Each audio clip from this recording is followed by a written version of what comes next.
हमारा अंतिम लक्ष्य है कमल निशान की केरल में सरकार बनाना, भाजपा का मुख्यमंत्री लाना। हमारा लक्ष्य है केरल को पूर्ण विकसित बनाना, केरल को देश विरोधी ताकतों से सुरक्षित करना और केरल के अंदर जो सदियों से आस्था की ताकत है वो आस्था की ताकत की भी रक्षा करना। के तीनों काम यूडीएफ और एलडीएफ नहीं कर सकते हैं, केवल नरेंद्र मोदी जी के नेतृत्व में एनडीए ही ये काम कर सकता है. എന്റെ ബനാന ഞങ്ങൾക്ക് വേണ്ടണ്ണ, സത്യമായിട്ടും വേണ്ടാത്തോണ്ടാണ്.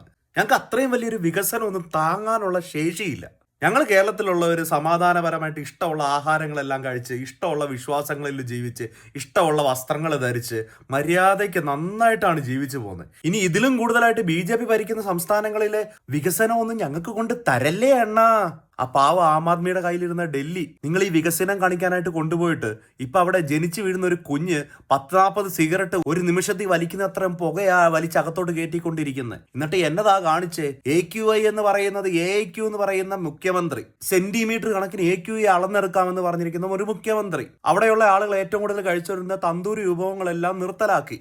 ആം ആദ്മി പാർട്ടി അവിടെ എല്ലാ കുടുംബങ്ങൾക്കും മാസം 1000 ലിറ്ററോളം വെള്ളം ഫ്രീ ആയിട്ട് കൊടുത്തോണ്ടിരുന്നത് ഇപ്പൊ അത് കുടിക്കാൻ പോലും വെള്ളം കിട്ടാത്ത അവസ്ഥയിലേക്ക് എത്തിച്ചു. ഇനിയിപ്പോ ഉത്തർപ്രദേശിലോ മധ്യപ്രദേശിലൊക്കെ പോയി നോക്കുകയാണെന്നുണ്ടെങ്കിൽ അവിടുത്തെ ഗ്രാമങ്ങളിലൊന്നും പിള്ളേരൊന്നും സ്കൂളിലും പോകുന്നില്ല, പഠിക്കുന്നുമില്ല, അക്ഷരാഭ്യാസവും ഇല്ല.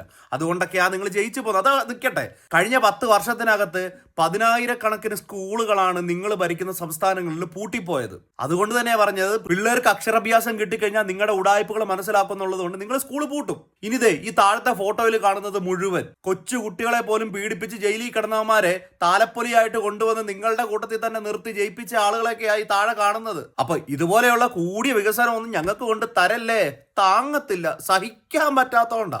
ഞങ്ങൾക്ക് വേണ്ട, ഞങ്ങൾ ഉള്ളത് കൊണ്ട് തൃപ്തരാണ്.